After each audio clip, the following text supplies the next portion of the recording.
Texas has given America many heroes, men whose courage and leadership shaped history. Among them is Matthew Duncan Ector, a Confederate general who led his Texas Brigade with unyielding determination. From the bloody fields here at Stones River to his role in rebuilding Texas after the war, Ector's life embodies the spirit of resilience and sacrifice. Today we honor his story and legacy in this episode of the Texas Generals.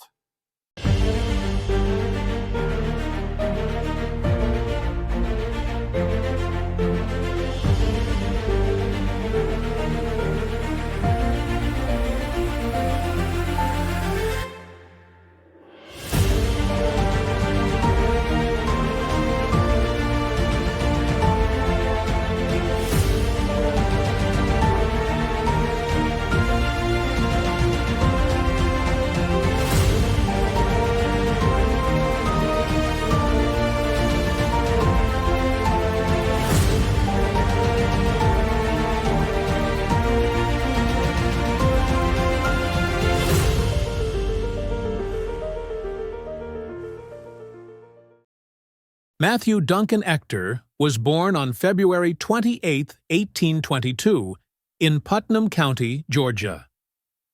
Ambitious and driven, Ector began studying law in 1841 under the guidance of Hiram B. Warner, a state Supreme Court justice. His diligence earned him a seat in the Georgia state legislature. I sought to understand the law not just as a profession, but as a tool to serve others and safeguard justice. In 1842, Ector married Louisa Phillips and stepped away from the legal field to pursue farming. This chapter of his life was marked by personal joy, but also tragedy. After Louisa's death in 1848, Ector briefly sought fortune in California during the gold rush. However, his true calling lay elsewhere. Ector's resilience in the face of loss reflects the strength of character that would later define his leadership during the war. When he returned to Georgia, he soon set his sights on a new frontier, Texas. In 1850, Ector moved to Henderson, Texas. There, under Judge William Wright Morris, he resumed his study of law. By 1851, he was admitted to the bar and opened a law office in Henderson. That same year, he married Letitia M. Graham, starting a new chapter in both his personal and professional life.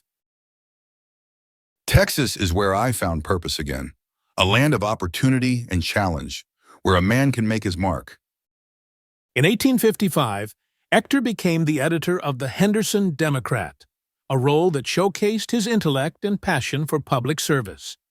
He was soon elected to represent Rusk County in the 6th Texas Legislature, further solidifying his reputation as a leader in his community. By the eve of the Civil War, Ector had built a life of service and leadership. When Texas seceded, he answered the call to defend his home with the same dedication he'd shown in law and politics. Ector's rise in the Confederate Army was swift.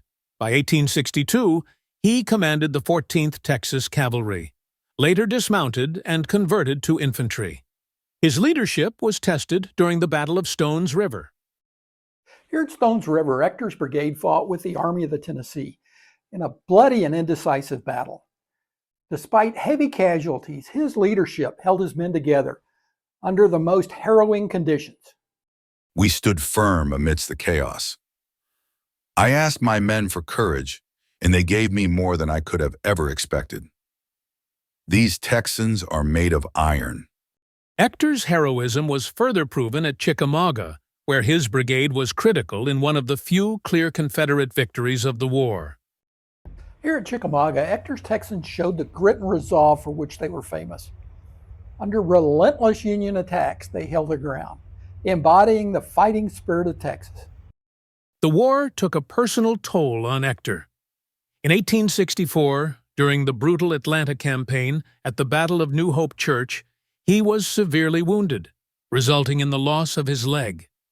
For most men, this would have meant the end of their service. But for Ector, it was just another challenge to overcome. The loss of a leg is nothing compared to the loss of our cause. I will continue to serve in any way I can. After the Confederacy's surrender, Ector returned to Texas, but the challenges were far from over. As a state district judge, he worked tirelessly to restore order and justice during Reconstruction, navigating the tensions between Union authorities and his fellow Texans. We are a broken people, but we must rebuild with honor. Justice must not be for one side alone. It must be for all. Ector's courtroom became a symbol of fairness in a divided state. His reputation for integrity earned him the respect of both allies and former adversaries. Matthew Ector passed away in 1879 at the age of 57, but his legacy endures. Ector County, Texas bears his name, a tribute to a man who gave so much to his state. His leadership and sacrifice remain an inspiration, especially here in Texas, where the memory of its generals is cherished. History will judge us, but I hope it sees that we fought for what we believed was right. My love for Texas will never die. Matthew Ector was more than a general.